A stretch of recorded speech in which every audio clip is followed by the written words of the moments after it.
Assalamualaikum warahmatullahi wabarakatuh. Kita dari kelompok 11 kelas B akan mempresentasikan tentang lingkungan organisasi.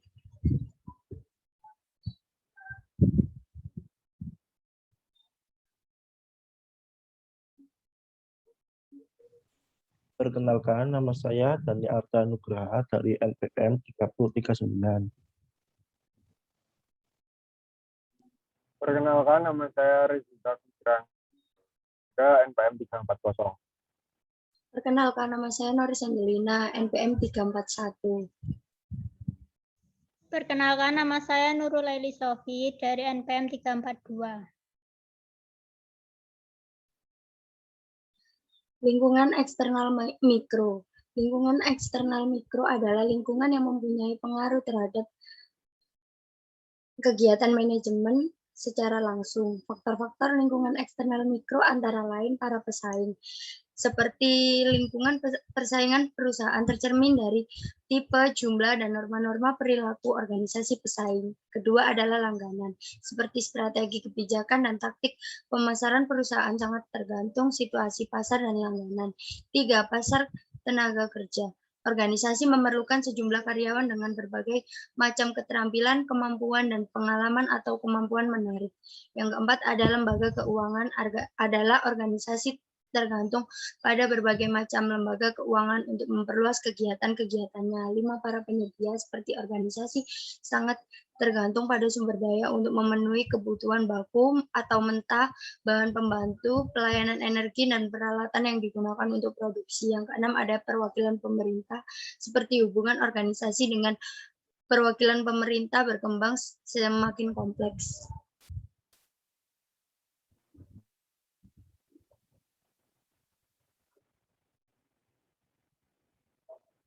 Lingkungan eksternal makro. Lingkungan eksternal makro terdiri dari berbagai faktor dan kekuatan di luar perusahaan yang mempengaruhi operasi bisnis, dan perusahaan tidak memiliki kendali atas beban mereka. Setiap perubahan faktor-faktor tersebut dapat berdampak pada lingkungan kompetitif dan kondisi internal perusahaan. Berikut adalah faktor-faktor lingkungan eksternal makro antara lain: 1. Faktor politik seperti perubahan kepemimpinan negara, kerusuhan politik, kudeta, korupsi, kebijakan pemerintah, dan program kesejahteraan. Kedua, faktor ekonomi seperti pertumbuhan ekonomi, inflasi, suku bangsa, nilai tukar, pajak, indeks saham, harga obligasi, dan tingkat pengangguran. Yang ketiga, faktor sosial budaya seperti pertumbuhan populasi, komposisi demografis, usia, agama, dan etnis, selera dan preferensi pendapatan dan kekayaan rumah tangga, juga migrasi. Yang keempat, teknologi seperti internet, printer 3D, teknologi serat optik, dan nanoteknologi. Yang kelima, faktor lingkungan seperti bencana alam, pemanasan global, dan polusi. Yang terakhir, keenam adalah hukum, seperti peraturan persaingan, perlindungan konsumen, persyaratan kesehatan produk, peraturan emisi karbon, kebijakan perdagangan, dan kebijakan lingkungan.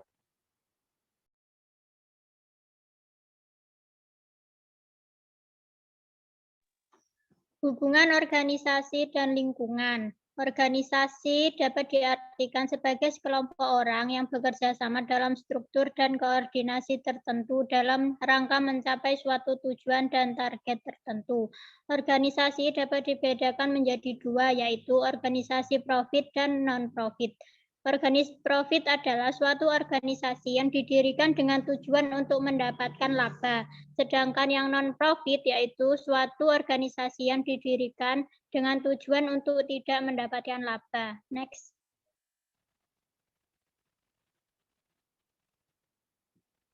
Lingkungan organisasi adalah keseluruhan elemen yang menentukan keberhasilan suatu organisasi untuk mencapai suatu tujuan dan target tertentu. Lingkungan organisasi terdiri dari dua, yaitu eksternal dan internal. Lingkungan internal yaitu semua elemen yang berada di dalam organisasi yang dapat dikontrol secara langsung oleh manajemen, serta mempengaruhi secara langsung terhadap kegiatan organisasi, seperti pimpinan organisasi, manajer organisasi, anggota atau karyawan organisasi. Sedangkan lingkungan eksternal dapat dibedakan menjadi dua, yaitu eksternal mikro atau lingkungan eksternal langsung, yaitu semua elemen yang berada di luar lingkungan organisasi yang secara langsung berpengaruh pada kegiatan organisasi, seperti klien, pesaing, rekan, dan pemerintah. Yang kedua, eksternal makro atau lingkungan eksternal tidak langsung, yaitu semua elemen yang berada di luar lingkungan organisasi yang secara tidak langsung berpengaruh pada kegiatan organisasi, seperti kondisi ekonomi, politik, sosial, budaya, demografi, dan teknologi. Next.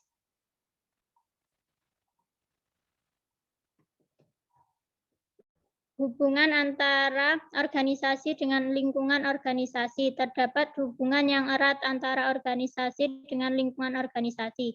Lingkungan organisasi sangat berpengaruh terhadap keberlangsungan hidup suatu organisasi. Kesuksesan suatu organisasi tergantung pada kemampuan organisasi tersebut dalam menginterpretasikan dan merespon kondisi perubahan yang terjadi.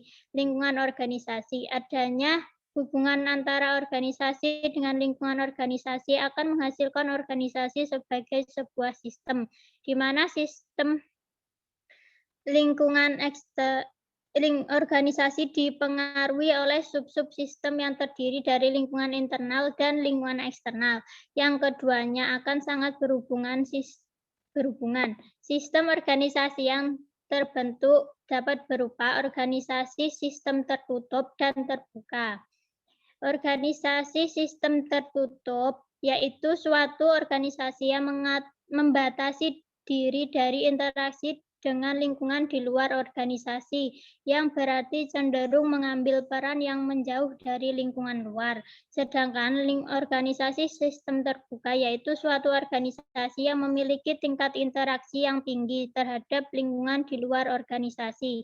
Sistem terbuka ini membuat suatu organisasi lebih aktif dan dinamis dalam menyikapi setiap perubahan yang terjadi.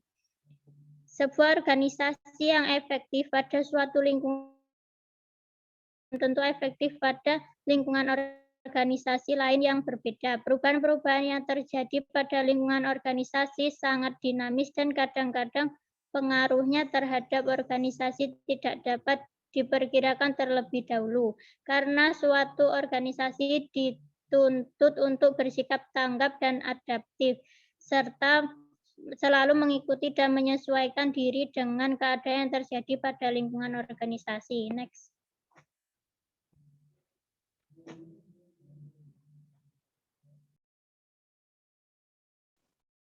Tanggung jawab sosial dan manajer. Tanggung jawab sosial merupakan komitmen usaha untuk bertindak secara etis, beroperasi secara legal, dan berkontribusi untuk meningkatkan kualitas hidup dan dari karyawan, komunitas lokal, dan komunitas luas. Konsep tanggung jawab sosial melibatkan tanggung jawab antara pemerintah, perusahaan, dan komunitas masyarakat yang setempat yang bersifat aktif dan dinamis.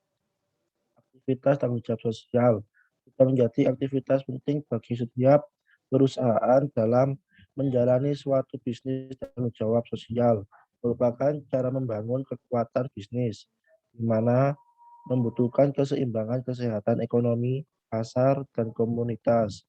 Hal yang harus digarisbawahi adalah tanggung jawab sosial merupakan cara membangun kemakmuran ekonomi.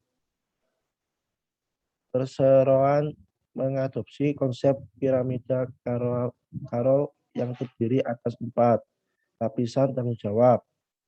Lapisan paling dasar atau fondasi. Sudah pasti tanggung jawab perusahaan di awal menjaga kestabilan usahanya melalui peningkatan arus kas masuk. Lapisan kedua, perusahaan harus menjalani sebuah usaha dengan patuh pada peraturan atau regulasi pemerintah. Lapisan ketiga, perusahaan tanggung jawab dalam menjaga etika saat menjalani usaha. Dalam studi ini mengacu pada nilai-nilai moral, keadilan, dan hak manusia. Tulisan paling atas adalah tanggung jawab perusahaan dalam berpartisipasi meningkatkan kesejahteraan masyarakat, seperti sumbangan, dukungan akan kebudayaan, pendidikan, kesehatan, dan seterusnya.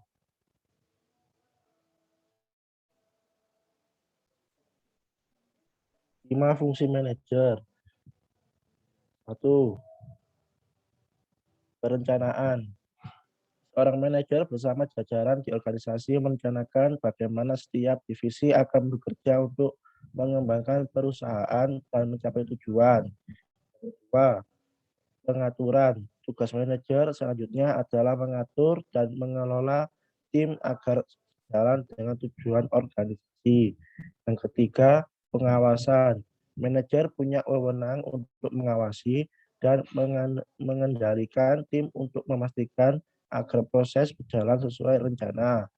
Yang keempat, evaluasi. Tugas manajer ini terkait dengan evaluasi dan penilaian terhadap proses dan hasil apakah meleset atau melebihi target. Yang kelima, kepemimpinan. Merupakan tugas manajer yang tak kalah penting. Manajer adalah pimpinan divisi sehingga mereka harus mampu memotivasi seluruh anggota tim untuk bekerja mencapai tujuan bersama. Sekian dari kelompok kami, kurang lebihnya mohon maaf. Assalamualaikum warahmatullahi wabarakatuh. Jika ada pertanyaan, silakan dituliskan di komentar di bawah. Terima kasih.